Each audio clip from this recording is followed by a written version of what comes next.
अस्सलाम वालेकुम। तो मैंने आज बहुत इंपॉर्टेंट आपसे एक इन्फॉर्मेशन शेयर करनी है कि जब आप लोग कोई सल्फेट और सिलिकॉन फ्री प्रोडक्ट यूज करते हो ना अपने हेयर्स के लिए, तो एकदम से क्या होता है कि आपको लगता है कि हमारे हेयर्स बहुत ज्यादा फ्रिजी या ड्राई हो चुके हैं, जबकि ऐसा नहीं होता। क्यों?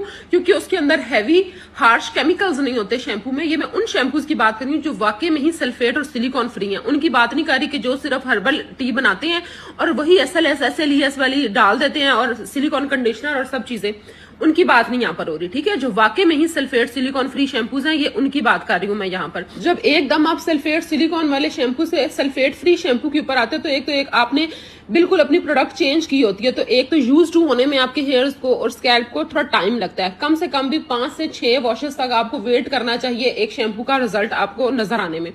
दूसरी बात ये होती है कि जो सिलिकॉन है वो वक्ती तौर पे तो आपके बालों पे एक लेयर बना देते हैं, जिसकी वजह से आपको लगता है कि हमारा बाल बहुत शाइनी और सॉफ्ट हो गया। लेकिन आहिस्ता आहिस्ता जो सिलिकॉन्स हैं वो आपकी स्किन में, आपकी स्कैल्प में एब्जॉर्ब होते रहते हैं और फिर वो क्या करते हैं कि उनको डैमेज करते हैं, आप वीक करते हैं। यही वजह है कि हम इतने expensive shampoos, oils, conditioner, hair treatment के बावजूद जो है वो हमारे हेयर्स जो है उनमें वो जान नहीं है। क्यों? क्योंकि वक्ती तौर पे तो ये चीजें बहुत अच्छा इफेक्ट देती हैं, लेकिन लॉन्ग रन में हमारे हेयर्स का बिल्कुल तबाही हो जाती है। उसके अलावा भी बहुत सी चीजें, हमारी डाइट, हमारी हेल्थ, एनवायरमेंट में इतना पोल्यूशन आ चुका है, तो वो भी चीजें जाहिर इफेक्ट करती हैं। तो अगर आप लोग वाकई में एक ऑर्गेनिक प्रोडक्ट पर आते हो जो कि इन चीजों से फ्री है, तो उसको आपने थोड़ा टाइम देना है। वो कोई जादू नहीं है। इसकी एग्जांपल मैं आपको इस तरह देती हूँ कि अगर आपने जमीन से कोई फसल उगानी है तो उसके लिए जमीन को अच्छे से पहले तैयार करना होता है। उसको बीज, खाद, पानी, हल सब कुछ करना पड़ता है, तब उसमें से अच्छी फसल लगती है। तो इसी तरह अगर आपको अपनी हेयर ग्रोथ अच्छी चाहिए तो आपको पहले अपनी प्रोडक्ट्स को जो थोड़ा टाइम देना होता है, उसके साथ अपनी डाइट अच्छी करनी होती है, अपनी हेल्थ का ख्याल रखना होता है। ऐसा नहीं होता कि आपने आज एक प्रोडक्ट यूज किया और कल आपको उसका रिजल्ट नजर आना शुरू हो जाए। ठीक है,